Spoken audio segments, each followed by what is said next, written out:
კარგით 34 თავს კითხულობთ დღეს პირველი მუხლიდან.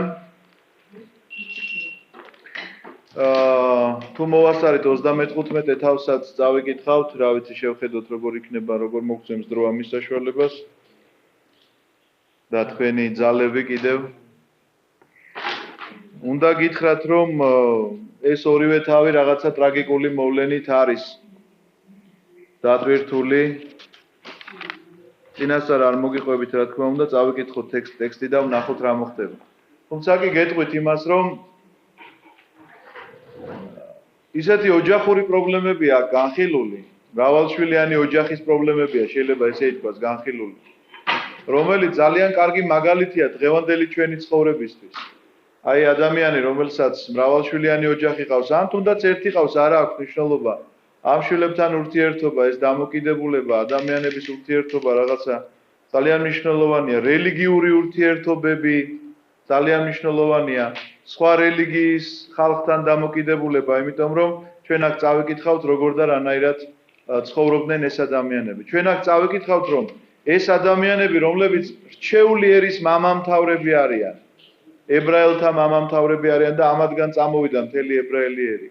იმიტომ კი არ მოხდა მათი გამორჩევა, რომ დიდი წმინდანები არიან. არ დაიჯეროთ ეს ამბავი. ჩვენ ახლა ისეთ ცოდვებს წავიკითხავთ მასზე, რომ შეიძლება ძალიან გაგიკვირდეთ და თქვათ, რომ ვაიმე, როგორ, რანაირად, როგორ მოხდა ეს ამბავი. წავიკითხავთ, რომ ესეთი ამბები მოხდა, ესენი არიან ეს მამამთავრები და მათი გამორჩევა ამიტომ კი არ მოხდა, სხვა რამის გამო მოხდა და აი სხვა რამე მინდა იპოვოთ თქვენ აი ამ წიგნში ახლა რასაც ვკითხულობთ. კარგით, დავიწყოთ 34 თავის პირველი მუხლი. გავიდა დინა ლეას ასული იქაური ქალიშვილების სანახავად. მე უნდა შეგახსენოთ, იაკობს ყავს 12 შვილი. ეს 12 შვილი მას ყავს 4 ქალისგან. ერთ-ერთი არის ლეა, რომელიც მისი პირველი ცოლია და მას ყავს აი ამ ქალისგან, ესე იგი 6 ვაჟი და 1 ქალიშვილი, რომელსაც სახელად ქვია დინა. აი ამ დინას ისტორიაზე ახლა ლაპარაკი. გავიდა დინა ლეას ასული იქაური ქალიშვილების სანახავად. აი ეს მუხლიც ბიბლიაში არაფერი შემთხვევით არ წერია, მე ადრეც გითხარით თქვენ და არც ეს არ არის შემთხვევითი, რომ გავიდა ლეას ასული, სად გავიდა, აი ეს კითხვა ისმის, იქაური ქალიშვილების სანახავად. და ვინ არიან იქაური ქალიშვილები? წარმართები. ამიტომაც ეს ინტერესი, ცნობის მოყვარეობა, რომელიც დინას აქვს, ძალიან ტრაგიკულად დამთავრდება. აღმოჩნდება, რომ ძალიან ტრაგიკული აქვს შედეგი ამ ცნობის მოყვარეობას და მე შეგახსენებთ, რომ ევას შემთხვევაში სწორედ ასე იყო, როდესაც მობრძანდით. როდესაც ევას ცოდვით დაცემა ერთ-ერთი შეიძლება ითქვას მთავარი მიზეზი ცნობის მოყვარეობა გახდა სწორედ, იმიტომ რომ შეხედა იყო ძალიან საინტერესო, ძალიან საამური სანახავი, საჭმელად გემრიელად გამოიყურებოდა და ეს ყველაფერი მაშინ რა თქმა უნდა ცნობის მოყვარეობას აღძრავდა და ამიტომაც გააბა მან ეს საუბარი ვისთანაც გააბა, აღარ დაუბრუნდები ამ ისტორიას. ამიტომაც დინა, რომელიც გადის, ის არასრულწლოვანია. რას ნიშნავს ახლა არასრულწლოვანი? ამაზეც უნდა ვილაპარაკოთ, მოგზავნით. აუცილებლად უნდა ვთქვათ, რას ნიშნავს არასრულწლოვანი. მაშინ ქალიშვილებს 12 წლისას ათხოვებდნენ. ამიტომ არასრულწლოვანად არ ჩაითვლებოდა ადამიანი თუ იყო 12 ან 13 წლის. რას ნიშნავს ათხოვებდნენ? როგორც კი ის ქალი გახდებოდა, ანუ ბუნებრივად, ბიოლოგიურად ქალი გახდებოდა, მისი გათხოვება შესაძლებელი იყო უკვე და ათხოვებდნენ. და ეს ასაკი დაახლოებით 12-13 წლის ასაკში დგება ქალისთვის, ხო მართალია? დაახლოებით ახლა ვიღაცა შეიძლება ცოტა უფრო გვიან დაუდგეს, ვიღაცა შეიძლება ცოტა უფრო ადრე, მაგრამ დადგენილი ასაკი 12 წლის ასაკში, 13 წლის ასაკში ქალიშვილებს ათხოვებდნენ. და დინა კიდევ უფრო პატარაა. სავარაუდოდ ის 10-11 წლის გოგონა არის ამ შემთხვევაში, რომელიც ცნობის მოყვარეა, ჩამოვიდა რაღაცა უცხო ქვეყანაში თავის ოჯახთან ერთად, მოგზავ მორწმუნე ოჯახის შვილია და ჩამოვიდა რაღაცა სხვა ქვეყანაში და აინტერესებს იმ ქვეყანაში რა ხდება და როგორ ცხოვრობენ იქაური ქალიშვილები. ამიტომაც ძალიან დიდი სიფრთხილეა საჭირო. აი მე კიდევ ერთხელ ლაპარაკობ, დღევანდელი ჩვენი გარემოება სწორედ ესეთია. ხარ მართლმადიდებელი ქრისტიანი, როგორ უნდა გაუფრთხილდე შვილებს იმისგან, რომ დაიცვა რაღაცა ამ უცხო გარემოში. დაიცვა იმ უბედურებისგან, რა უბედურებაც ამ შემთხვევაში დინას შეემთხვა. ნახეთ, მისმა ცნობის მოყვარეობამ სანამდე მიიყვანა. დაინახა იგი შექემმა იმ ქვეყნის მთავრის ხივიელი ხამურის ძე, წაიყვანა დაწვა მასთან და პატივი ახადა. ანუ პატივი ახადა იმას ნიშნავს, რომ გააუპატიურა. აქ არ ყოფილა დინას თანხმობით არ მომხდარა ეს ამბავი, მაგრამ ეს კაცი იმ ქვეყნის მთავარი იყო და მისთვის ეს რაღაცნაირად იმ წარმართულ სამყაროში ჩვეულებრივი ამბავი იყო. ახლა ამაზე არც ინერვიულებდა დიდად თუ არა ის რომ მერე რო გაიგოეს ვისი ოჯახის შვილი იყო და შიში ჰქონდათ იაკობის ოჯახისა და მერე სხვანაირად დატრიალდა ამათი ამბავი, მაგრამ ნუ ფაქტი ესეთია რა. ცნობის მოყარეობის შედეგი გახლავთ ესეთი. რომ დაწვა მასთან და პატივი ახადა, ანუ გააუპატიურა ეს მორწმუნე ქალიშვილი, მორწმუნე ოჯახის შვილი ადამიანმა, რომელიც არის წარმართი და ამ ყველაფრის საწყისი იყო ცნობის მოყარეობა თუ როგორ ცხოვრობენ წარმართები.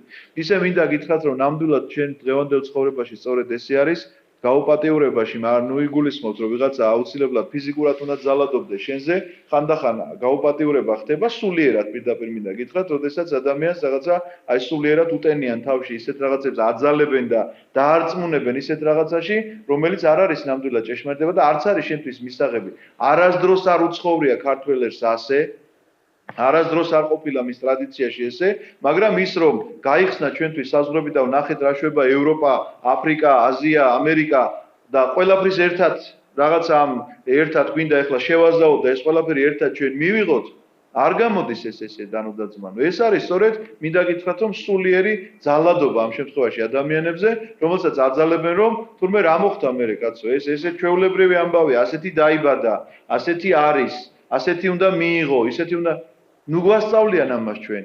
ტოლერანტობას ქართველებს განსაკუთრებით ნუ ასწავლიან ამას, იმიტომ რომ ერთ მოედანზე დგას სომხური ეკლესია, ებრაელების სალოცავი, ისა რა ქვია, მუსულმანური მეჩეთი და სიონის საკათედრო ტაძარი. ერთ მოედანზე დგას ეს და ერთმანეთს ხერს არ უშლის და არასოდეს მათ შორის ბრძოლა და ომი არ ყოფილა. არასოდეს მსგავსი არ მომხდარა. და ეხლა წარმოიდგინეთ, ჩვენ გვასწავლიან თურმე როგორ უნდა შევიწყნაროთ ან უცხო რელიგიის ადამიანი, ან უცხო აღსარებლობის ადამიანი, ან უცხო რაღაცა თქვათ სოფხედველობის ადამიანი.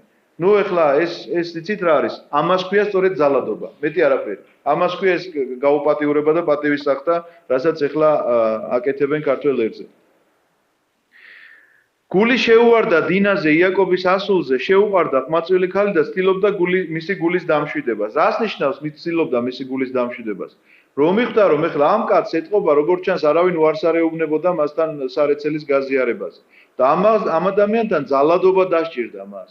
და რო ნახა რომ რაღაცა გაუძალიან და ეს მისთვის ისეთი უჩვეულო ამბავი იყო და აღმოაჩინა რომ ეს გოგო ესეთი პატიოსანია და წესიერია, ნუ ეხლა ჩვენ შეიძლება ძნელად წარმოგვიდგენია 10-11 წლის ასაკში ესეთი ამბავი, მაგრამ ყოველ შემთხვევაში მაშინ ეს არის, ხო გეუბნები 12 წლისაც, 13 წლისაც უკვე ათხოვებდნენ და შესაბამისად უკვე ეს ასაკიც გასაკვირი აღარ არის. ეს ადამიანი გაკვირებული მართლა მოეწონა. არის ესეთი განმარტებაც, რომ მართლა მოეწონა და მართლა მოუნდა რომ ამ ადამიანთან ცხოვრება დაეკავშირებინა და ოჯახი შეიქმნა, იმიტომ რომ სხვა გოგოები ალბათ იქ ვისთანაც ვინც მასთან ურთიერთობაზე უარს არ ამბობდნენ, რაღაცა ყელში ჰქონდა შეიძლება კიდეც ამოსული. უთხრა შექემმა ხამურს თავის მამას, ცოლად მომიყვანა ეს ყმაწვილი ქალი. ანუ მამამისთან მივიდა და ეუბნება რომ ნუ თხოვს რომ შუამავლობა გაუწიოს ამ ოჯახის შორის და ცოლად მოაყვანოს. გაიგო იაკობმა, უთხრა შექემმა ხამურს, ხო, ეს არ გკითხე. ცოლად მომიყვანა ეს ქალი. გაიგო იაკობმა რომ შეურაცხო შექემმა დინა, მისი ასული, მაგრამ ვაჟიშვილები ცხვარში ყავდა და გაჩუმდა იაკობი მათ მოსვლამდე. რას ნიშნავს ეს წინადადება? იაკობი მართალი კაცია და პატრიარქია და როგორ ამას არ შეუძლია რომ ის არ ყავს, რა ქვია, ვიღაცა მოსამსახურებითი რომ გააგზავნოს თავის შვილებთან, მაგრამ ამას არ აკეთებს. ეს თავშეკავება ძალიან მნიშვნელოვანი ამბავია, უნდა იცოდეთ. იაკობის ეს მოთმინება სულიერების მაგალითია და რატომ იცით? იაკობმა რომ გააგზავნოს თავისი მსახური თავის შვილებთან, 12 ვაჟი, რომელიც ცხვარს მწყემსავს. ნუ ამ შემთხვევაში ჯერჯერობით 11 არიან. ბენიამინი ჯერ კიდევ არ დაბადებულა, მერე დაიბადება. გააგზავნოს თავის ვაჟებთან. და უთხრას რომ ასეთი ამბავი მოხდა. როგორ წარმოგიდგენიათ რა მოხდება? ისინი შემოირტყავენ ხმლებს თავის წელზე, გაემართებიან ამ ქვეყანაში და ან ესენი დახოცავენ, ან ისინი დახოცავენ, ყოველ შემთხვევაში უსისხლოდ ეს ამბავი არ დამთავრდება. მაინც არ დამთავრდა ეს ამბავი უსისხლოდ, მინდა გითხრათ, მაგრამ იაკობის მოთმინებით და გონიერებით მისი შვილი ყველა უნებლად გადარჩა. გამოვიდა ხამორი შექემის მამა იაკობთან სალაპარაკოდ. როგორც ჩანს, ამ ხამორმა არ იცის რა მოხდა. იაკობმა გაიგო ეს ამბავი, იმიტომ რომ დინა დაბრუნდა ეთყობა სახლში და თავის მამას ყველაფერი უთხრა, მაგრამ ხამორმა არ იცის, იმიტომ რომ მოდის ძალიან პატიოსნად იმისთვის რომ ითხოვოს ხელი. იაკობის ვაჟებიც დაბრუნდნენ. მინდვრიდან როცა გაიგეს ეს ამბავი შეწუხდნენ, გამწარდნენ, რადგან სამარცხვინო საქმე დაემართა ისრაელს. იაკობის ასულთა რომ დაწვა შექემი, არ უნდა მომხდარიყო ასეთი რამ. ეს რომ წერია რომ არ უნდა მომხდარიყო ასეთი რამ, ეს იმათი სიტყვებია. ბიბლიაში წერია რომ არ უნდა მომხდარიყო ესეთი რამ, რომ მორწმუნე ურწმუნოსთან ერთად არ უნდა შერეულიყო. ამას ძალიან განიცდიან მისი ძმები.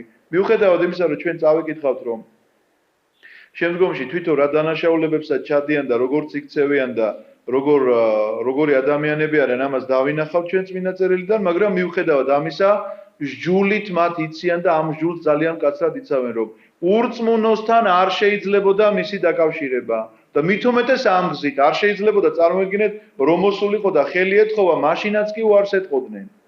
და ეხლა ძალა იხმარა და გააუპატიურა, ხომ თლად გამწარებულები არიან, ამაზე ბუნებრივია. ეხლა რომელი მამაკაცი წარმოგიდგენია თქვენ რომ მსგავსი ფაქტი გაიგოს და არ გამწარდეს. მამაკაცი, დედაკაცი რა მნიშვნელობა აქვს ოჯახის წევრი. ელაპარაკა მათ ხამორი და უთხრა, გული შეუვარდა ჩემს ძეს შექემს თქვენს ასულზე. მიათხოვეთ ცოლად. დაგვიმოყრდით, მოგვეცით თქვენი ქალები, ხოლო ჩვენი ქალები თქვენ წაიყვანეთ. ანუ დავნათესავდეთო ეუბნება ამ კაცმა როგორც ჩანს მართლა ალალათ არის მოსული და არ იცის მსგავსი მდგომარეობა, თუ რაღაცა მის შვილს აქვს ესეთი დანაშაული ჩადენილი და ამიტომაც ხელს თავაზობს რომ ვითხოვთ ამ ქალს და დავმოყრდეთ და ვიცხოვროთ ერთად. ნახეთ რას თავაზობს. დარჩით ჩვენთან, თქვენს წინაშეა ეს ქვეყანა, იცხოვრეთ და მოიხმარეთ იგი. წილი დაიდეთ მასში. ანუ თავაზობს რომ ეს მიწები რომლებიც აქ აქვს და ხედავს რომ იაკობს დიდი სიმდიდრე აქვს, შეიძლება რომ ხო, თუმცა კი აქვს მას რა თქმა უნდა ანგარება, ეს გამოჩნდება მერე რომ აქვს ეს ანგარება და ანგარებითაც ელაპარაკება, იმიტომ რომ ხედავს იაკობის სიმდიდრეს და ცდილობს რომ რაღაცნაირად ეხლა კარგი მზითვიანი ქალი შემოუვა ოჯახში, მაგრამ ნუ ყოველ შემთხვევაში ჯერჯერობით ესეთი შეთავაზება. უთხრა შექემმა ქალის მამას და ძმებს, ოღონდ მადლი პოვოთ თქვენს თვალში და რაც გინდათ ვთხოვეთ და მოგცემთ. დამაკისრეთ დიდძალი ურვადი და ძღვენი. მოგცემთ, რასაც მომთხოვთ, ოღონდ მომეცით ცოლად ეს ყმაწვილი ქალი. მიუგეს იაკობის ვაჟებმა შექემს და მის მამას, ხამორს. და მზაკრულად ელაპარაკნენო. რას ნიშნავს მზაკრულად ელაპარაკნენ? აი გამოჩნდება. რადგან შეურაცხყო შექემმა დინა მათი და. უთხრეს, ვერ ვიზამთ ამ საქმეს.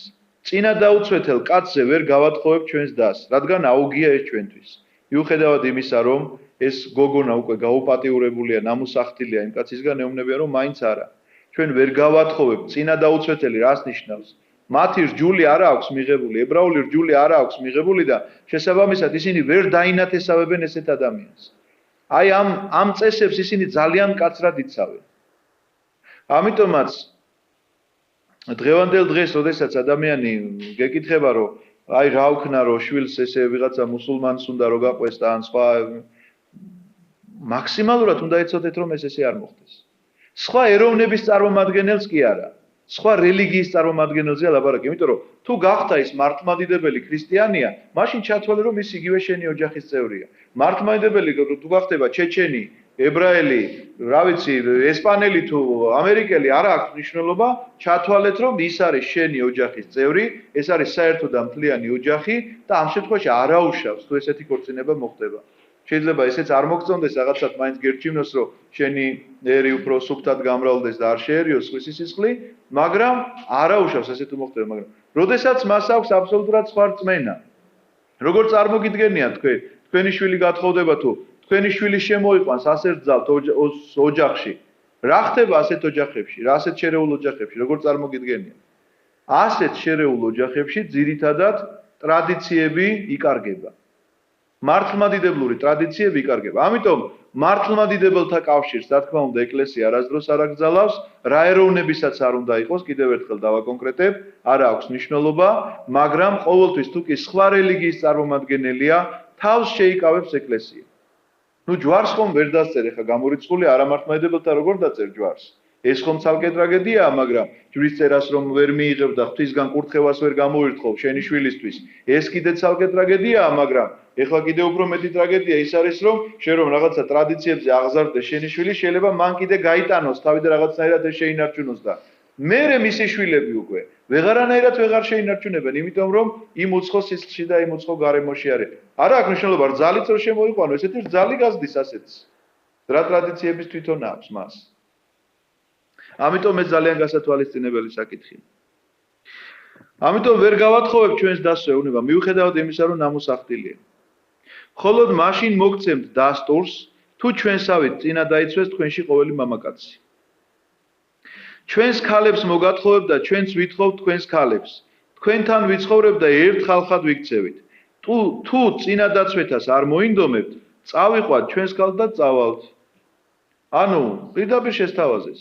ან მიიღებთ ჩვენს რჯულს წინა დაცვეთა მარტო ის კი არ არის რომ რაღაცა ზედმეტი ხორცი მოიჭრა ადამიანმა, არა, აქ რჯულის მიღებაზეა ლაპარაკი. ან მიიღებთ ჩვენ რჯულს და ჩვენ ხვდებით რჯულით ერთნი, ან არა და მივდივართ, მაშინ მოგათხოვებთო. თუ არა და მივდივართ ჩვენს გზაზე. თუმცა კი ეს მზაკრული ჩანაფიქრია რო იცოდეთ. სამხედრო სტრატეგია დავარქვათ ამ შემთხვევაში მათი. მოეწონათ მათი სიტყვა ხამორს და შექემს, ხამორის ძეს. არ დააყოვნა ყმაწვილმა კაცმა ამ საქმის გაკეთება, რადგან ძალზე უყვარდა იაკობის ასული. იგი ყველაზე პატივდებული იყო მამისეულ სახლში, ანუ მამის საყვარელი ნებიერაშვილი იყო და ესე რასაც უნდა და იმას აკეთებდა როგორც ჩანს. მივიდნენ ხამორი და შექემი, მისი ძე, ქალაქის კარიბჭესთან და ელაპარაკნენ ქალაქის მკვიდრთ. რატომ ქალაქის კარიბჭესთან? ჩვენ ამაზე არაერთის ვილაპარაკეთ, იმიტომ რომ ყველანაირი საქმის გარჩევა ხდებოდა ქალაქის კარიბჭესთან. ქალაქის კარიბჭესთან უნდა გარჩეულიყო საქმე. თუ კი ადამიანი გასაკვეთი იყო, მერე ტოვებდნენ მას ქალაქგარეთ და ის ქალაქში ვეღარ შემოbrunდებოდა, ცოდვით თუ იყო დასაჯელი, იქვე ქვით ჩაიქოლებოდა, ცოდვის გამო თუ სიკვდილით იყო დასაჯელი, უკაცრავად ქვით ჩაიქოლებოდა, თუ დასაბრუნებელი იყო, დაუკან დაბრუნებოდა. ქალაქის კარიბჭესთან ყოველთვის ისხდნენ უხუცესები, რომლებიც ამ საქმეს არჩევდნენ. ამიტომ მათ უნდა მიიღოთ ეს გადაწყვეტილება ყველა შემთხვევაში. მიუხედავად იმისა, რომ ეს კაცი მეფე არის ამ თავისი ქვეყნისა, სადაც ეს ამბავი ხდება, მეფე ხა თქვენ არ ჩათვალოთ, რომ რაღაცა უდიდესი სახელმწიფოა, შეიძლება ერთი სოფელი ყოფილიყო, მაგრამ თავადია იმ სოფლისა და უпроსად მიიჩნევა. ამიტომ ქალაქის კარიბჭესთან მივიდნენ და მოუყვნენ ეს ამბავი, რომ ესეთი შემოთავაზება აქვს. შვიდობიანად გვეკიდებიან ეს კაცები. ესე იგი, ეს ხამორი და მისი ვაჟიეუნები. იცხოვრონ ამ მიწაზე და მოიხმარონ იგი. აჰა ხელგაშლილია ეს ქვეყანა. მოვიყვანოთ მათი ქალები ცოლად და ჩვენც მივათხოვოთ მან ჩვენი ქალები. მხოლოდ მაშინ მოგცემენ დასტურს ეს კაცები ერთად ცხოვრებაზე და ერთ ხალხად ყოფნაზე. თუ წინა დაიცვეს ჩვენში ყოველი მამაკაცი, როგორც თავად არიან წინა დაცვეთილნი. ანუ უხსნიან ახლა ამ საჯულებს, რომლებიც კარებთან სხედან, რომ გადაწყვეტილება მათ უნდა გამოიტანონ. მაგრამ 23-ე მუხლი ნახეთ როგორია მათი ჩანაფიქრი. განა ჩვენი არ იქნება მათი საქონელი და მათი ქონება მთელი და მათი პირუტყვიო. ანუ გამოდის რომ ეს ანგარება მათში მაინც არის. ესენი ფიქრობენ იაკობის ეს ძალიან დიდი სიმდიდრე რომ დაინახეს, რატო უნდა გაუშვან ამას ხელი. თან მართლა შეუყვარდა ამ ბიჭს ეს გოგო და ორი კურდღლის დაჭერას ერთად აპირებენ.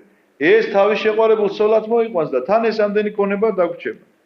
ოღონ დასტური მივცეთ ჩვენთან იცხოვრებენ. და დასტურისთვის საჭიროა რომ წინა დავიცვითოთ, ანუ მათი რჯული მივიღოთ. დაუჯერეს ხამორს და შექემს. რატომ დაუჯერეს? გონიათ რომ რჯულმა შეაწუხათ დიდად? რა თქმა უნდა, მათ იცოდნენ რა სიმდიდრეც ჰქონდა იაკობს და ამიტომ დაუჯერეს. მის ძეს ქალაქის კარიბჭესთან მოსულებმა და წინა დაიცვითა ყოველმა მამაკაცმა ქალაქის კარიბჭესთან მოსულმა. ანუ მიიღეს ეს გადაწყვეტილება და ყოველმა მამაკაცმა წინა დაცვეთა ჩაიტარა. მესამე დღეს, როცა ჯერ კიდევ აწუხებდა ჭრილობა, რას ნიშნავს ეს მესამე დღე?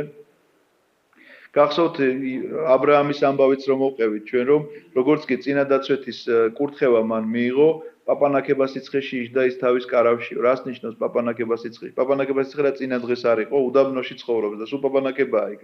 არა, ჭრილობას ახასიათებს სიცხე მოგეხსენებათ. ნებისმიერი ჭრილობა ადამიანის ორგანიზმზე, ეს ორგანიზმის ბრძოლის მეთოდია, მას აძლევს სიცხეს, იმიტომ რომ რაიმე ბაქტერიები ამ ჭრილობის შედეგად არ შევიდეს მასში და ამ ბაქტერიებს ამ სახით ებრძვის. ქალბატონინო დამეთანხმება მე მგონი, ხო? ამიტომ მას ახასიათებს სიცხე. ბუნებრივია ამ ჭრილობაზე ყველა მამაკაცს ჰქონდა სიცხე, მაღალი სიცხეს აძლევდა, მაშინ ხო არ იყო ესეთი საშუალებები ანტიბიოტიკები მიეყოლებინათ და რაღაცნაირად სხვანაირად გაენეიტრალებინათ ეს ჭრილობა ადამიანისთვის. ამიტომაც მათ სამდღიან სიცხეს აძლევდა, ეს სიცხე იყო სწორედ ბრძოლა ორგანიზმისა რაღაცა უცხო სხეულების მიმართ. ამიტომაც მესამე დღეს, როცა ჯერ კიდევ აწუხებდა ჭრილობა, გარდა იმისა, რომ სიცხე აქვს, ჭრილობაც აწუხებს და მტკივნეულია ეს ჭრილობას. მაგრამ აბრაამის ამბავი გახსოვთ, მიუხედავად ამ სიცხისა და მიუხედავად ამ ჭრილობისა, ესე იგი ადამიანი ზის და კარვის წინ ზის, იმიტომ რომ ყველა გამომვლელს უმასპინძლოს და როგორც კი დაინახავს, რომ სამი კაცი გამოჩნდება, გაიქცევა ხბოს გაეკიდება, იმას დაიჭერს, იმას დაკლავს. რა ხნისაა იცით? 100 წლის და დარბის ასე და ხბოს დასდევს და ასეთი იყო აბრაამი საოცარი კაცი. მესამე დღეს, როცა ჯერ კიდევ აწუხებდა ჭრილობა, იაკობის ორმა ვაჟმა სახელები დაიმახსოვრეთ, სიმონი და ლევი. სიმონმა და ლევიმ, დინას ძმებმა, ანუ დედითაც რომ ძმები არიან, მე გითხარით რომ სხვადასხვა ნამდვილად დედითაც ძმები არიან, ხელთ იპყრეს מחვილები, გულდან დობილად, ანუ მშვიდად, იმიტომ რომ იცოდნენ რომ წინააღმდეგობა არ იქნებოდათ, დაეცნენ ქალაქს და ამოხოცეს ყველა მამაკაცი. არ დატოვეს არც ერთი მამაკაცი ამ ქალაქში. რატომ გითხარით მიუხედავად ყველაფრისა, მიუხედავად იმისა, რომ შერიგებისკენ მიდიოდა ეს საქმე.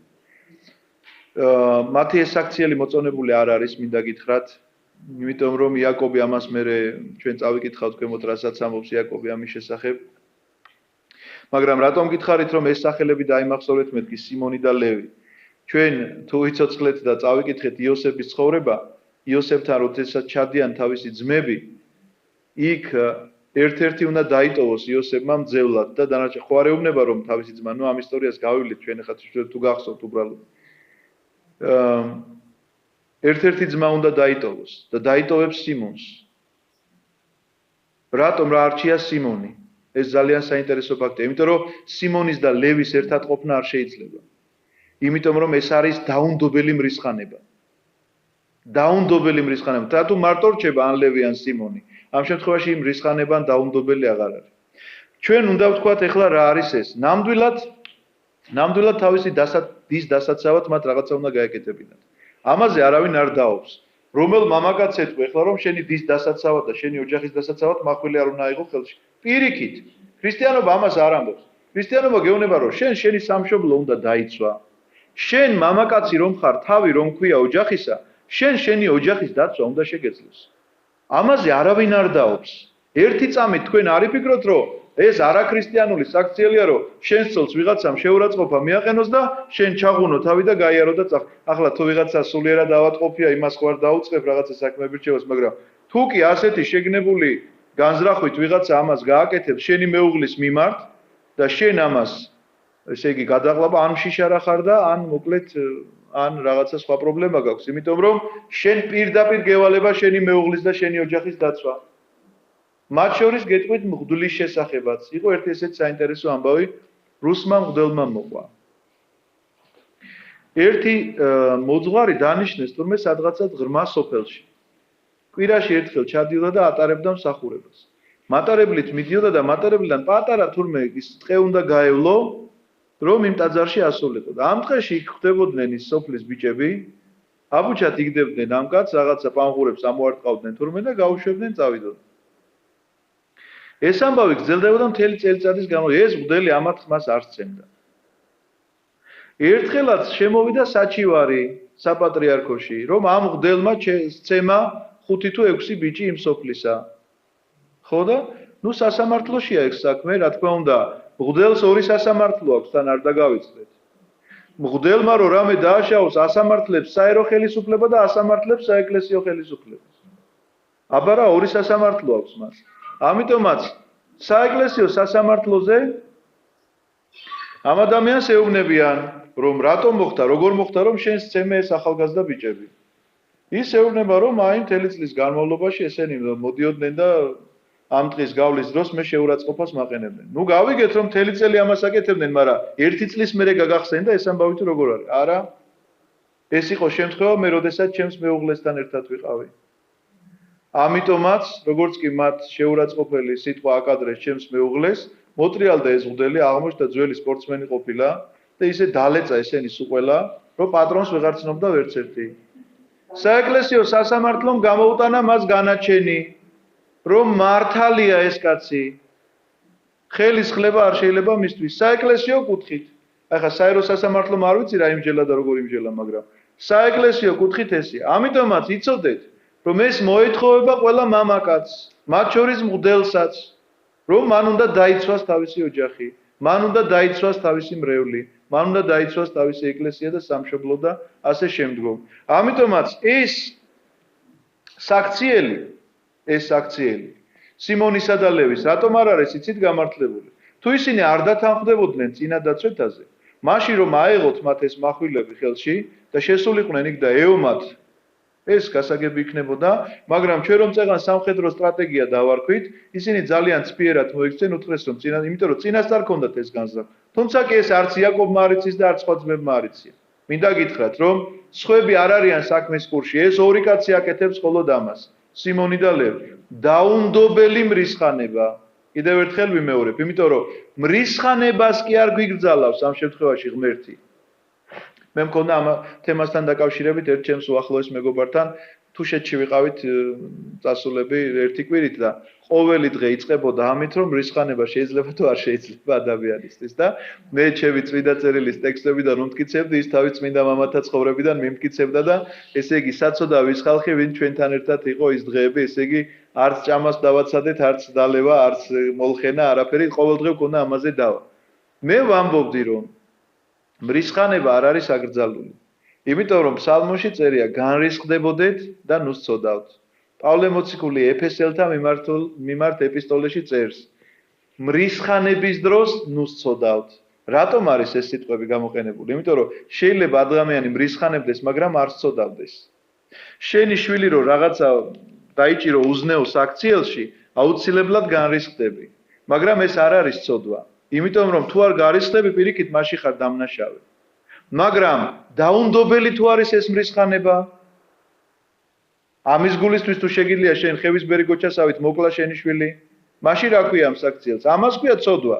ამიტომ განრისხდებოდეთ და ნუ სწოდავთ, სწორედ ამით განსხვავდება ერთმანეთისგან, რომ მრისხანებაში ადამიანი შეიძლება შევიდეს, არ არის კარგი კი არ არის ეს რომ მისხანება შევიდეს. მე ამას მოსაწონად კი არ ვიზახი რომ აუცილებლად უნდა შევიდეს. თუ არის იმისი საშუალება რომ მოგვარდეს ეს საკითხი მშვიდობიანად, რა თქმა უნდა მშვიდობიანად უნდა მოგვარდეს, მაგრამ თუ გასაბრაზებელია უნდა გაბრაზდეს. მაცხოვარ, მაგრამ შოლტი არ შექმნა და არ გამოყარა ეს ხალხი. თუ როგორ გონიათ ახლა ეს შოლტი ძალიან სასიამოვნო იქნებოდა ეგ ვიღაცას რო გადაუჭირა ზურგზე. თუ მაგიდები რო აუყირავა ახლა ის ადამიანები რო კაი ხასიათზე დადგებოდნენ, ნუ იდე და რა კარგად მოგვიქეციო. არა, რა თქმა უნდა, მისი მხრიდან ეს გამოვლენილი მრისხანება, მაგრამ ეს არ არის ეგოისტური მრისხანება. ეს არ არის შენი ეგოს დაკმაყოფილება და შენი პატივმოყვარეობის დაკმაყოფილება, რომ მე მინდა ახლა ესე იყოს და ამიტომ. არა, როდესაც ხედავ, რომ ჯული ირღვევა, როდესაც ხედავ, რომ უზნეოდ იქცევა, როდესაც ხედავ, რომ ღვთისმსახურებას ხელი ეშლება, შეიძლება აუციო იქ მას და უთხრა, რომ ესე არ შეიძლება. მაგრამ რატომ არ გიყვარს? პირიქით რომ გიყვარს, იმიტომ რომ იღუპები შვილო, რას აკეთებ? არ მოკიდო მაგდანას ხელი, თორე გაგეჭრება ხელი, არ ეუბნები შვილს. ესეთივეა, სულიერ რაღაცა ცეცხლზე თამაშება ადამიანი, ეუბნები რომ გამოდი მაგ ცეცხლისგან დაიწვევი. დაუბრუნდეთ ახლა ისევ ჩვენ ამ თემას. სიმონისა და ლევის ეს საქციელი არის დაუნდობელი მრისხანება. კიდევ ერთხელ ვიმეორებ, თუ არ მიიღებდნენ ისინი ამ წინადაცვეთას, რომ შესულიყვნენ ხმლით არავინ არ მოსთხოვდა პასუხს. მაგრამ შევიდნენ მასში, როდესაც უძლურად არიან, როდესაც მათ რჯულის მიღება გადაწყვიტეს, როდესაც გადაწყვიტეს, რომ რა ვიცი, მისიონერად უნდა ექცე შენ ადამიანს. შენი მისიონერობა შეიძლება განხორციელებულიყო ამ შემთხვევაში, მაგრამ არ დააცადეს. მახვილი დახოცეს ხამორი და შექემი, რა თქმა უნდა ის ოჯახიც. პირველ რიგში, მისი ძე გამოიყვანეს დინა შექემის სახლიდან და წამოვიდნენ. ანუ დინა კიდევ იქ იყო. და მიადგნენ იაკობის ვაჟიშვილები დახოცილებს და გაძარცვეს ქალაქი. ეხლა ეს დანარჩენმა რო დაინახა რომ კაცი აღარაა მაინც არავინ ცოცხალი, ადგნენ და გაძარცვეს მთელი ქალაქი. ამათმა მკვლელობაში სხვა დანარჩენს არ მიუღია მონაწილეობა, იმიტომ არც იცოდნენ ამას თუ აპირებდნენ სიმონი და ლევი. და ეს დანარჩენები შევიდნენ და ნუ ახლა მკვდარი ქალაქია, ხალხი აღარ არის, კაცები დახოცილი. ამიტომ გაძარცვეს ქალაქი. მიან ვაშვილე დახოცილებს და გაძარცვეს ქალაქი დის შეურაცხყოფის გამო. წამოასხეს მათი ცხვარძროხა, რასაც ისინი უპირებდნენ, რომ ამათი ცხვარძროხა იმათი გამختارიყო პირიქით მოხდა. წამოასხეს მათი ცხვარძროხა და სახედრები და ყველაფერი, რაც ქალაქში და მინდვრად ჰქონდათ, წამოიღეს. მთელი მათი დოვლათი, მათი ბავშვები და ცოლები და ყველაფერი, რაც სახლში ჰქონდათ, ხელთ იგდეს და ნადავლად წამოიღეს. ეხლა ვნახოთ, რას ამბობს იაკობი. უთხრა იაკობმა სიმონს და ლევის, რატომ დამღუპეთ? აი აქედან ჩანს, რომ ეს ძალიან ცუდი საქციელია. იაკობი არ იწონებს ამ საქციელს. რატომ დამღუპეთ? რატომ შეაძულეთ ჩემი თავი ამ ქვეყნის მკვიდრთ? იაკობმა იცის, რომ მისიონერობისთვის არის მოვლენილი ამ ქვეყანას. ეხლა წარმოიდგინეთ თქვენ რაღაცა ბოროტება ჩაიდინოს ადამიანმა, უბედურება დაგვატეხოს თავზე და მერე მისიონერად მოგვევლინოს. როგორ წარმოგიდგენთ, ეხლა მოусმენთ ჩვენ იმას, ეხლა შემოვარდეს სახლები და აგვიწიოკოს და უბედურება დაგვათიოს და მერე ეხლა როგორც მისიონერი დაგვიждდეს და დაგვიწყოს იმან ლაპარაკი რაღაცა ღმერთზე და ზნეობაზე და ადამიანობაზე. ნუ რა თქმა უნდა არ მოусმენ, არავინ არ მოусმენს. ამიტომაც იაკობი ეუბნება, რატო გააკეთეთ, რატომ შეაძულეთ ჩემი თავი ამ ქვეყნის მკვიდრთ? ქანაანელებს და ფერიზელებს. ცოტანი ვართ. შეიკრიბებიან ჩემს წინააღმდეგ და მომკლავენ, მეც დავიღუპები და ჩემი სახლიც. უთხრეს, როგორც მეძავს უნდა მოქცეოდნენ ჩვენს დას. ნუ მამას ეპასუხებიან, აბაო, ეხლა როგორ ჩვენს მეძავსო, ისე მოიქცენ ჩვენ დასო, როგორ გაბედეს.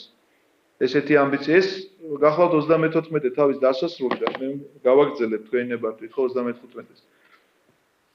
იმიტომ რომ ჩვენ ვხედავთ, რომ ეს ტრაგიკული მოვლენა, რომელიც აღესრულა, ფაქტიურად მინდა გითხრათ, რომ დანის პირზე სიარულია, შეიძლება ითქვას იაკობის თელი ესე ცხოვრება, სიკვდილ სიცოცხლის და ლაბანთან მისი ურთიერთობა, ხო გახსოვთ რა უბედურებები დაუტრიალა ლაბანმა. ეხლაც ამ შემთხვევაში ჩვილებმა ისეთი ამბავი გაუკეთეს, რომ აი შეიძლება მართლა აღდგეს თელი ეს ქანაანელები და იქაური ადგილობრივი მკვიდრები და გადაუარონ ამათ ელემენტარულად მართლა კბილებს აღჭენენ ჯერ ამის სიმდიდრეს რო ხედავენ ამის გამოც უნდათ მისი მოკლა და ეხლა მით უმეტესო საბაბი მიეცათ რომ ამოხოცეს მთელი ის ქალაქი სადაც ეს ამბავი მოხდა. ამიტომაც ვნახოთ ახალი ამბავი იწყება 35 თავში. უთხრა ღმერთმა იაკობს, ადექი და წადი ბეთელს და იქი ცხოვრე. აუგე იქ სამსხვერპლო ღმერთს, რომელიც გამოგეცხადა, როცა შენ ძმას ესავს გაურბოდიო. აი რატომ იწყება ეს ახალი თავი ასე იცით რომ ჯერ ერთი აქედან მართლა უნდა წავიდეს იაკობი, იმიტომ რომ უკვე საშიშროებაა იმისა რომ მართლა შეიძლება თავს დაესხან და მოკლან. მაგრამ მეორე იაკობს არ სჭირდება ნამდვილად შეხსენება იმისა რომ მადლიერი უნდა იყოს ღმერთისა, მაგრამ ჩვენ ნამდვილად გვჭირდება ეს ამბავი და შეხედეთ როგორი რამეს ეუბნება. წადი ბეთელს და იქი ცხოვრე, ადგილს უთითებს სადაც უნდა იცხოვროს. აუგე იქ სამსხვერპლო ღმერთს, რომელიც გამოგეცხადა, როცა შენ ძმას ესავს გაურბოდი. ანუ, როდესაც შენ გაურბოდი ესავს, მაშინ ხომ იაკობმა ილოცა გახსოვთ, რომ წამოვიდა ქვაზე რო დადო თავი და კიბე რო იხილა ზეცად. ამ ადგილზე არის ლაპარაკი, ეს არის იერუსალიმის ტაძარი, ებრაელების მიერ აშენებული, ეხლა უკვე დანგრეული ერთი კედელი რო არის დარჩენილი. კედელი ეს ადგილია დღევანდელი იერუსალიმის, სადაც მას გამოცხადება ჰქონდა და იქ ეუბნება, რომ იქ აუგეს სამსხვერპლო შენს ღმერთს. რატომ? როდესაც შენ ძმას ანუ განსაცდელი რომელიც შენ გქონდა, ეს განსაცდელი ხო გადაიარე, მაგრამ ამ განსაცდელის დავიწყება არ შეიძლება. ამიტომ როდესაც ხანდახან ისეთი განსაცდელი აქვს ადამიანს სრემლებით რომ ტირის და ღმერთი რომ შეუსრულებს მას თავის თხოვნას, ეს იმას კი არ ნიშნავს, რომ ლოცვა უნდა შეწყვიტოს. არავითარ შემთხვევაში არ ნიშნავს ამას, იმიტომ რომ რაღაცა აღებმიცემობა და ვაჭრობა ხო არ არის ღმერთთან ურთიერთობა რა.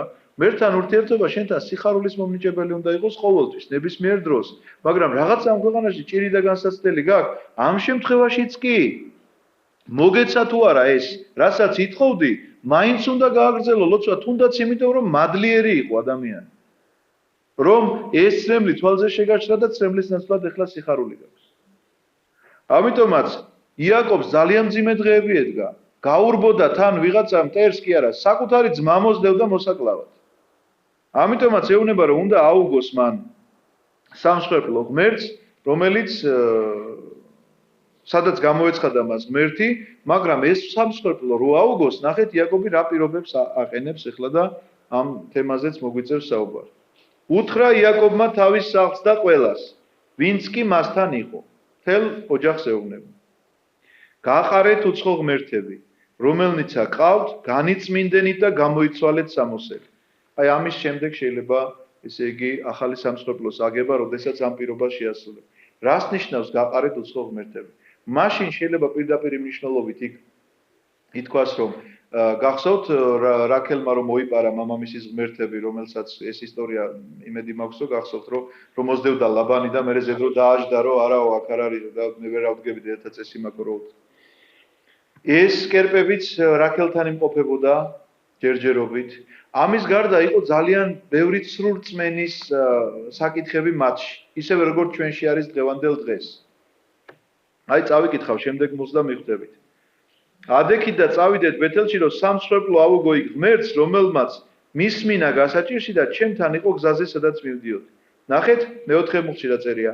მიუტანეს იაკობს ყველა უცხო ღმერთი, ხელთ რომ ქონდათ, საყურეები ყურებზე რომ ეკიდათ, დაფლა ისინი იაკობმა შექემთან მდგარი მუხის ქვეშ. რა საყურეების კეთება აკრძალულია, როგორ ფიქრობთ, თქვენ არ შეიძლება საყურე რო ეკეთეს.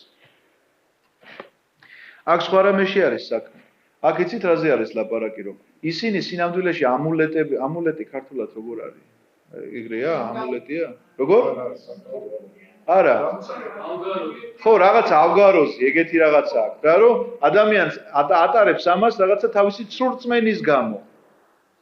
აი მაგალითად თანამედროვე საზოგადოებაში ძალიან გავრცელებულია ვიღაცა მოდა კითხავს, რომ მამაო შეიძლება ჩემი ზოდიაქოს ნიშანი ვატარო? აი რატო უნდა ატარო შენი ზოდიაქოს ნიშანი? რა შეიძლება ატაროს ადამიანმა გულთან? არა, ჯვარი რომ ატაროს გასაგები, მაგრამ ამის გარდა რა შეიძლება? რა გიხარია შენს გულთან რომ არის? მაგალითად, ვიღაცა შვილის სურათი უდევს. ხო მართალია? ვიღაცას ხატი უდევს, ვიღაცას ლოცვანი შეიძლება ედოს, ვიღაცას, რა ვიცი, 1000 რამ შეიძლება. რაც გიყვარს იმის ხო ახლოს გაქვს გულთან, რაღაცა შვილები თუ ოჯახის სურათი თუ რაღაცა, ყველაფერი შეიძლება გქონდეს გულზე. აი, ზოდიაქოს ნიშანი რატომ უნდა გქონდეს გულზე ჩამოკიდებული? თუ არ არის ეს სრურწმენა? თუ არ არის ეს უცხო ღმერთის თაყვანისცემა? რა გამოდის იცით რომ შენ თუ აღიარებ რომ ზოდიაქოს ნიშანს რაიმე გავლენა აქვს შენზე, მაშინ გამოდის რომ აღიარებ რომ ღმერთზე უფრო მეტი გავლენა ქონია. თუ ამას იტყვი რომ ესე იგი ზოდიაქოს ნიშანს ან რაღაცა ამულეტს შეუძლია შენი დაცვა რაღაცა სხვადასხვა გამოსახულება, ზოგ ჩონჩხის ფორმა რო ქონდა და ზოგ ცხოველის და ზოგ ხო არის ესეთი რაღაცები ჯვრები და ძვალი და რაღაც 1000 რამე და უკეთიათ ეს ყველაფერი აჩერჩხული დადიან ადამიანები და გონიათ რომ ეს რაღაცა გარემო პირობებისგან დაიცავს. პატარა ბავშვებს მოიყვანენ გიშერი აქვს შემული ხელზე. ეხლა ძალიან მოდა შემოვიდა წითელი ძაფი, რომელიც თორმე იერუსალიმიდან ჩამოწგეონ. ეს იერუსალიმიდან ჩამოვიდა. რა იერუსალიმიდან არ შეიძლება უბედურება რომ ჩამოვიდეს, როგორ ფიქრობთ თქვენ? ამიტომაც ერთადერთი რაც უნდა გეკეთოს გულს ეს არის ჯვარი და გაცნობიერებულად უნდა ხდებოდეს ეს ამბავი. იმიტომ რომ ჯვრის ძალით ხარ გამოხსნილი, ჯვარცმის ძალით ხარ უпростоრად გამოხსნილი ჯოჯოხეთის თვეობიდან და ამიტომაც სიმბოლო შენი გამოხსნისა და მადლიერებისა გულზე გიკეთია, როგორც სიწმინდე. სხვა ყველაფერი დანარჩენი, როგორც იქ საყურეები ეკეთათ და მოხსნა ეს საყურეები. იმიტომ კი არ მოხსნა რომ საყურე არ შეიძლება, იმიტომ რომ ეს საყურე რელიგიური დატვირთვის საყურე იყო. ის გულსაკიდი რაღაცა რაც ჩამოხსნა რელიგიური დატვირთვის იყო და მხოლოდ ამიტომ. მეტი არაფერი. ამიტომაც ქრისტიან ადამიანს არასდროს არაფრის არ უნდა ეშინოდეს, რომ გარემო ძალები მას რაღაცას დააძიანებენ. მე გეტყვით იოანე ოქროპირის სიტყვებს შეგახსენებთ, რომ თუ თვითონ არ დაიზიანა თავი ადამიანმა, ვერანაირად გარედან მას ვერავინ ვერ დააზიანებს. იმიტომ რომ თმის ღერიც კი არ ჩამოვარდება თქვენი თავიდან ღვთისნების გარეშეო. რას ნიშნავს ეს? თუ თვითონ არ მიიღო ეს ყველაფერი, სხვანაირად არ ხდება მისი დაზიანება. როგორ შეიძლება ადამიანს, რომელიც აღსარებელია, მაზიარებელია, ქრისტეს სისხლსა და ხორცს ეზიარება, რაღაცა იმისი ჯეროდეს, რომ ახლა ვერძს და კუროს თუ ჩამოიკიდებს თავის გულზე, ის დაიცავს? აბა რაღაცა ეზიარება მაშინ. ხონდეს ის ვერძი და კურო და იაროს იმასთან ერთად. ამიტომაც იცოდეთ, წყევლასთან მიმართებაშიც მინდა გითხრათ იგივე. როდესაც იტყვიან, რომ ვაიმე ვიღაცამ დამწყევლა, რისი გეშინია, დაგწყევლა, მასე ყვავი რო დაგჭხავის, თავზე გინ ძაღლს შემოუყეფია, გინ ძაღლს თუ შენ ქრისტიანი ხარ, ამისი არ უნდა გეშინოდეს. მაგრამ თუ შენ ამ ყველაფერზე ხარ დამოკიდებული, ვაიმე კატამ გადამირბინა და იქ ვერ გავივლი და ორ შაბათს თავის დაბანა არ შეიძლება და სამ შაბათს ღილის დაკერება არ შეიძლება, ბებია ჩემი არ მე ორ შაბათს ღილს არ აკერებ და რო ამწყვეტოდა ყველა სკოლიდან რომ მოვდიოდი, არ შეიძლებაო მეტყო და ისე გამიშვებდა მეორე დღეს, დილით ადრე დგებოდა სამ შაბათს, რომ სამ შაბათს დაეკერ მართლა ღმერთს არ წამდა თან. საოცარი არ არის? ღმერთის კი არ წამდა, მაგრამ ორ შაბათს რომ არ შეიძლებოდა ღილის დაკერება ეს იცოდა. აი რა შუაში იყო ვერ გეტყვით. იმიტომ რომ ორ შაბათს თავარანგელოზების გარო იყო ეს არასწორად იყო დამახსოვრებული ეს სტატისტიკა. გასაგებია, მაგრამ ორ შაბათი უქმე არ არის. ხოდა ას ზოგიერთი თვლიდა რომ სამი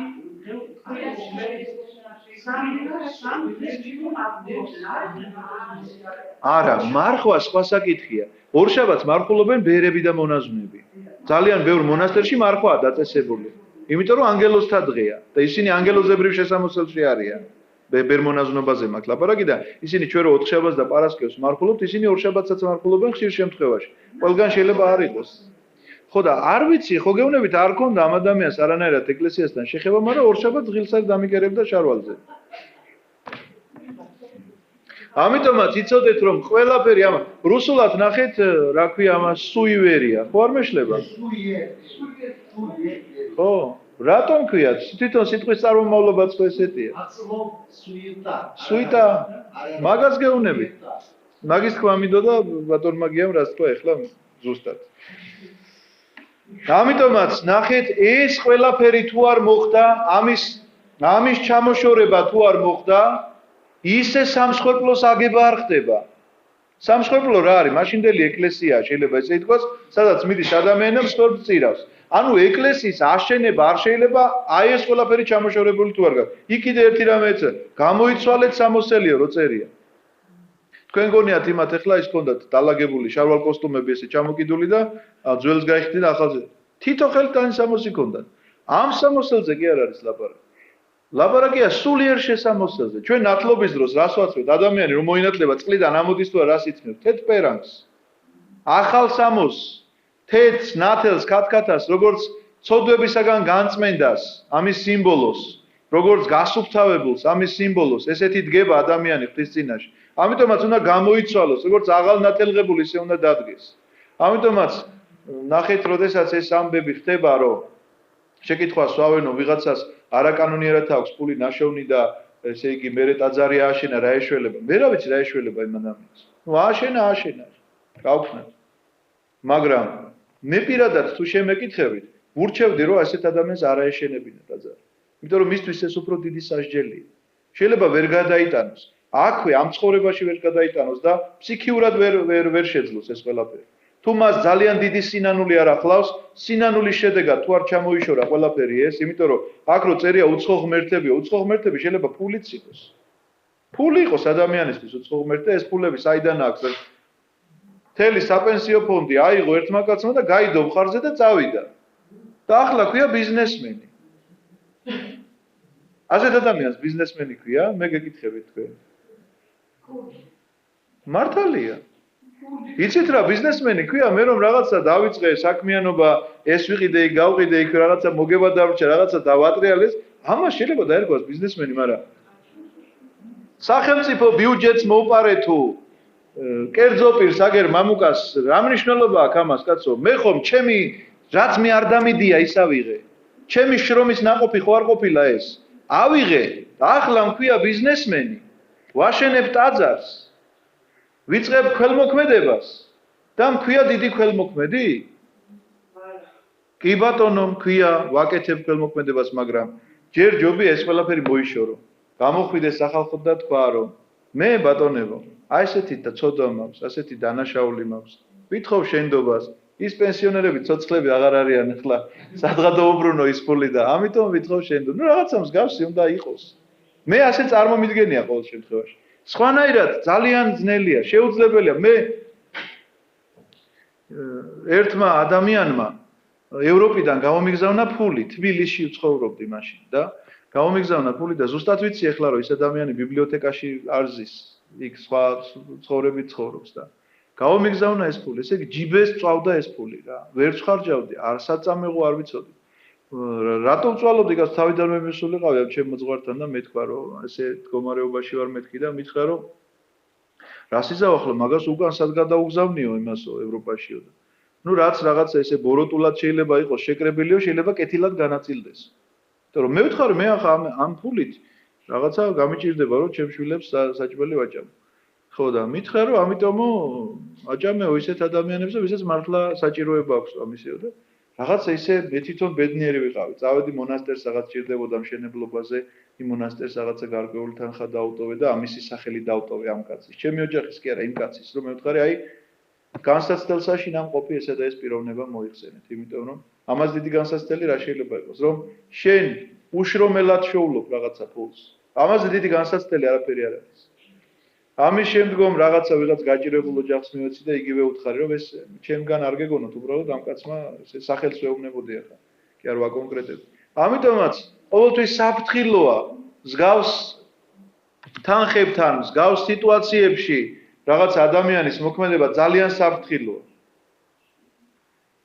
ეხლა მე თუ მომცემს ვიღაცა მილიონს ქველმოქმედს დავიქმნო ხვალვე რა პრობლემაა იმას ამდენს მიცემ იმას მინდეს მაგრამ იცით რა შენი შრომით რო გაქვს ეს მოპოვებული და შენი სუფთა სინდისით ეს აბსოლუტურად სხვა საკითხია. ტაძარით შეგიძლია აშენო და ქველმოქმედით შეგიძლია გახდე, მაგრამ ეხლა მამუკა რო შრომობს დღედაღამე ხატავს და მოუპარო მას ის სურათი გავყიდო და ამით მე გავხდე ქველმოქმედი. ნუ ეხლა ხო ცოტა ზნეობრივ და სინდისის საკითხებს ეწინააღმდეგებ. ამიტომ ტაძრის აშენება ვერ უშველის. სინდისის გაწმენდა უშველის. მიუტანეს იაკობს ყველა უცხო ღმერთი ხელთ რომ ქონდათ და საყურეები ყურებზე რომ ეკიდა და დაფლა ისინი იაკობმა შექებთან მდგარი მუხის ქვეშ. მე გითხარით რომ ბიბლიაში შემთხვევით არაფერი არ წერია. მობრძანდით. ბიბლიაში შემთხვევით არაფერი არ წერია. დაფლა ისინი იაკობმა შექებთან მდგარი მუხის ქვეშ, ეს იმას ნიშნავს, რადგან ასე დაიწერა. რომ ამას ვიღაცა ოდესღაც აუცილებლად იპოვის და გაახსენდებათ რომ ბიბლიაში ესე ეწერა ნამდვილი. და დაიძრნენ ღვთის შიში იყო გარშემო ქალაქებზე და არ დაედევნენ იაკობის ძეთ. რას ნიშნავს ღვთის შიში იყო? როგორც კი ეს გაწმენდა მოხდა იაკობში. როგორც კი იაკობმა აბსოლუტურად ყველას აიძულა, რომ ეს მათი თილისმები და ამულეტები და უცხო ღმერთები და ეს კერპები და ტანსაცმლის გამოსვლა, ანუ რაღაცა ტანსაცმლის გამოსვლა იყო სინანულის ანუ აღსარების თქმის წინასახე იყო და სიმბოლო იყო. როგორც კი განეწმინდნენ ეს ადამიანები, მაშინვე შიში და დაამყარა უფალმა ყველა გარშემო მყოფ ხალხს შორის. იმიტომ რომ თუ ესე არ მოხდებოდა, მაშინ ეს ხალხი აუცილებლად ომს წამოიწყებდა იაკობის ოჯახის წინააღმდეგ და დახოცავდნენ ყველას. შურს იძიებდნენ იმ წინასაქციელის გამო, რაც მათ ჩაიდინეს იქ ქალაქი რო ამოხოცეს. ამიტომაც ისეთი შიში ჩამოაგდო უფალმა აი ამ ხალხებს შორის რომ ვერავინ ვერ გაბედა მასთან შებრძოლება, როდესაც ეს ბანაკი დაიძრა, ესევე მშვიდად გააგრძელეს გზა და წავიდნენ თავიანთ გზაზე და ვერავინ ხმა ვერ გასცა. მივიდა იაკობი მთელი თავისი ხალხით ლუსში, ანუ ბეთელში, ქანაანის ქვეყანაში რომ არის. ააგო იქ სამსხვერპლო და უწოდა ამ ადგილს სახელად ელ-ბეთელი, ელ ებრაულად არის ღმერთი. რადგან აქ გამოეცხადა ღმერთი, როცა თავის ძმას გაურბოდა. ელ სიტყვა ელით ელოჰიმ გახსოვთ ჩვენ ამაზე ვილაპარაკეთ ელოჰიმ საჯულე მაგრამ ელით იწყება ანუ ღმერთ საჯულები შეიძლება ესე ითქვას ელ შადაი ესეთ სიტყვასაც ნახავთ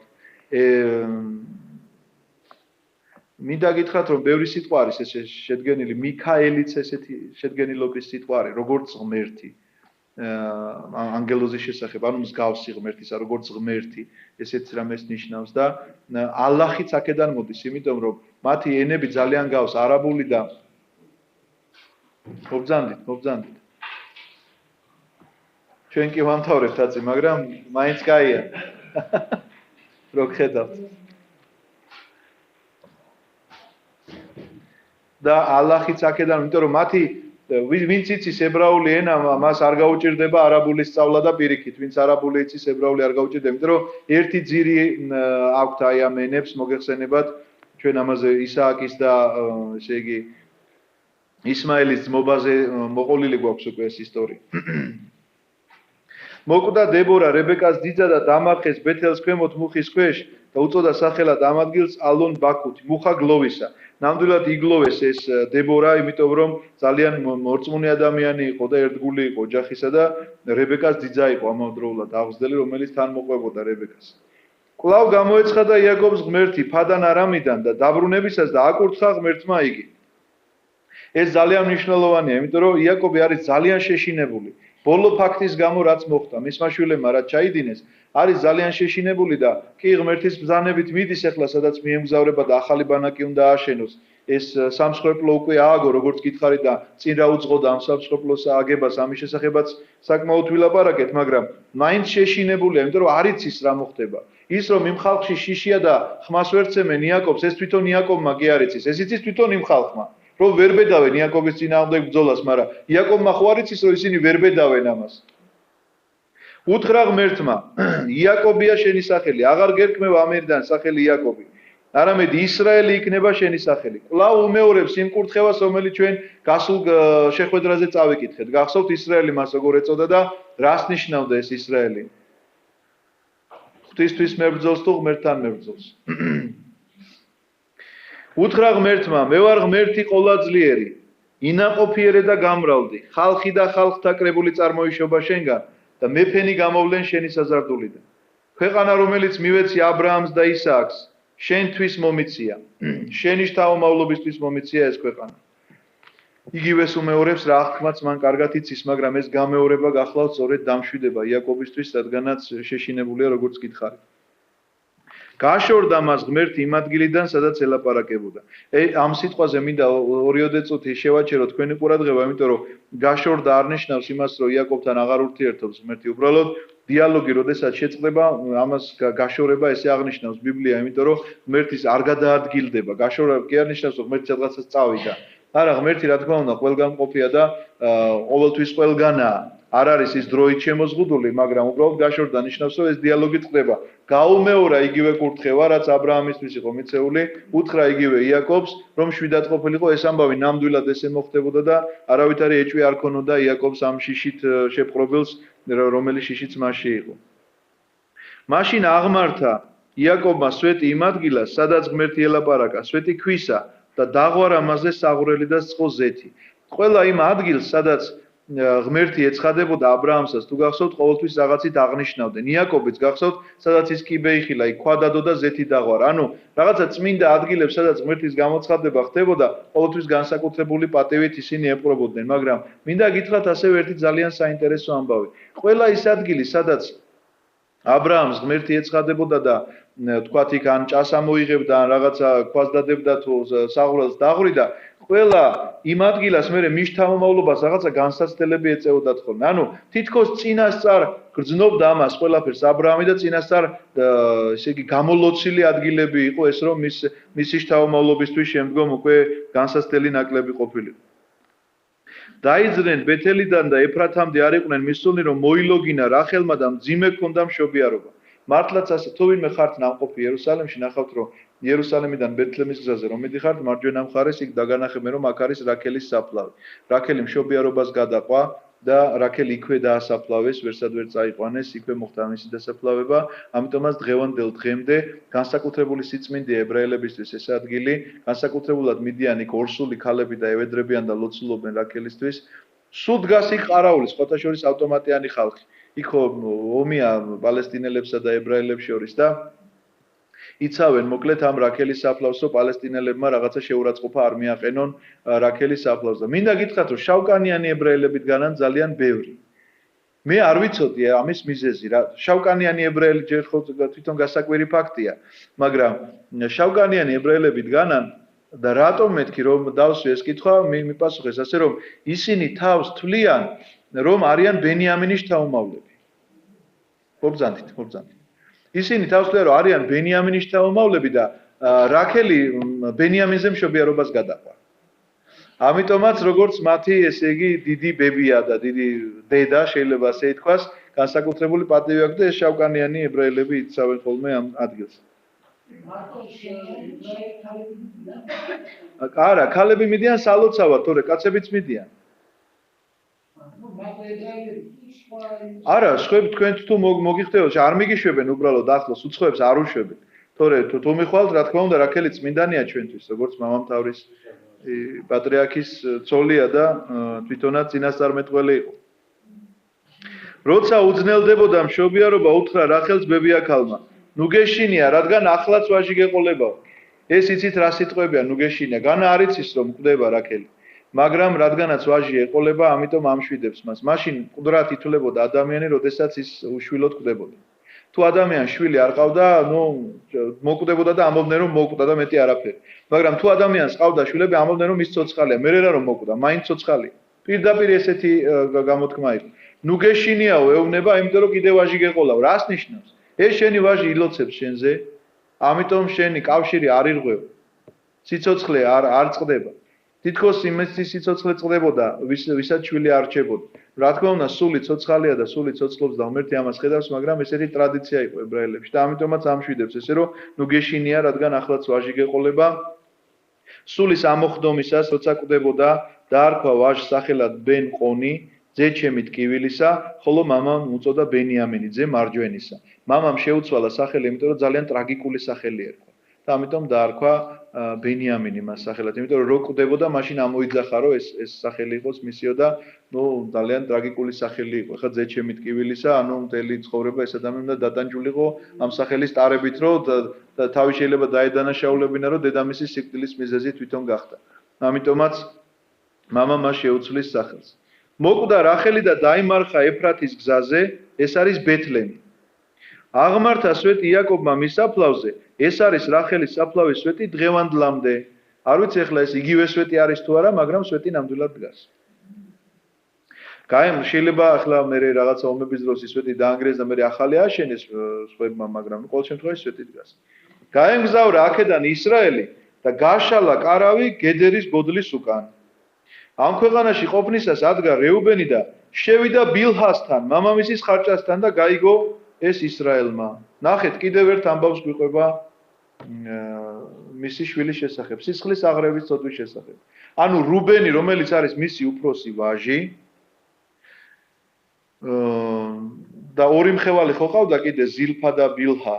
ბილჰასთან შევიდა და დაწვა, იცხოვრა მასთან. ანუ მისმა ესე იგი გამოდიოდა რომ მამამისის ცოლი იყო რა, იგივე ცოლი იყო, ეხლა გასაგებია რომ მხევალი იყო, მაგრამ სისხლის აღრევა მოხდა და ეს ცოდვა იყო და გაიგო ეს მამამისმა ისრაელმაო და რა თქმა უნდა ტრაგედია იყო ესეც ოჯახისთვის, არ შეიძლებოდა ესეთი რამ რომ მომხდარიყო. ამიტომ კიდევ ერთხელ ვიმეორებ, ნახეთ, რატომ არის ეს ყველა, რატომ არ შეეძლო ბიბლიაში ეს არ დაწერილიყო, ჩვენ ვერც გავიგებდით ამას ვერაფერს. ეს პირდაპირ გეუბნება იმას, რომ ეს ადამიანი რჩეულები იმიტომ კი არ არიან, რომ უნაკლოები იყვნენ და ვაიმე არაფერი არ შეშლიათ ამ ქვეყანაზე. არა, მიუხედავად ამისა, მიუხედავად ასეთი ხასიათისა, რაც ვილაპარაკეთ ჩვენ სიმონზე და ლევიზე. მიუხედავად ამ ხასიათისა, რაც გააკეთა რუბენმა.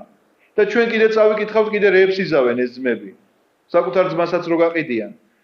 მიუხედავად ამისა, რჩეული ერის მამამთავრები არიან, არა იმით, რომ პირადად დაიმსახურეს მას თავიანთი ზნეობრივი ცხოვრებით, არამედ იმიტომ, რომ ისინი მაინც ინახავდნენ აი ამ ჯულს, რომელიც ჯულიც მათ ჰქონდათ მიცემული სწორედ შესანახად. მართლა ამისთვის ჰქონდათ მიცემული, რომ შეენახათ. ამიტომაც ნახეთ ქრისტიანული სარწმუნოება, სწორედ რაში შეიძლება ამ სიტუაციას ეხლა რაც წავიკითხეთ, ვამსგავსოთ, რომ მიუხედავად იმისა, რომ ქრისტიანები ვართ ჩვენ ეკლესიაში, რა უნაკლოები, ვინც ეკლესიაში დავდივართ, ნაკლი აღარ გვაქვს, ცოდებს აღარ ვცოდავთ თუ როგორ არის.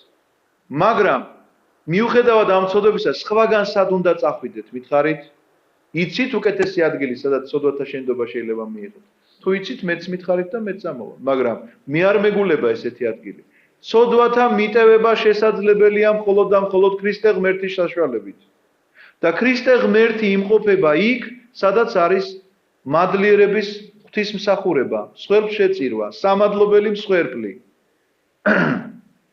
და ამ მსხვერპლს ქვია რა იცით, რას ვწირავთ ჩვენ? გული შემოსვლილი, ღმერთმან არა შეურაცხყოფა 50 ფსალმოს ხო კითხულობ. რა არის მსხვერპლის შესაწირავი? გული შემოსვლილი და სული დამდაბლებული. ეს არის სწორედ ჩვენი შესაძლებელი. ღმერთს აბა როგორ ფიქრობთ ახლა ჩვენი გამომცხვარი პური უნდა თუ ჩვენი დაწურული ღვინო? თუ ცხარი, თუ სანთლები დიდი კონა ესე რომ მოიტანს ვიღაცა დაანთებს, ღმერთო ცოდვები შემიძლია. არა, გული შემოსვლილი და დამდაბლებული ღმერთმან არა შეურაცხყოფს.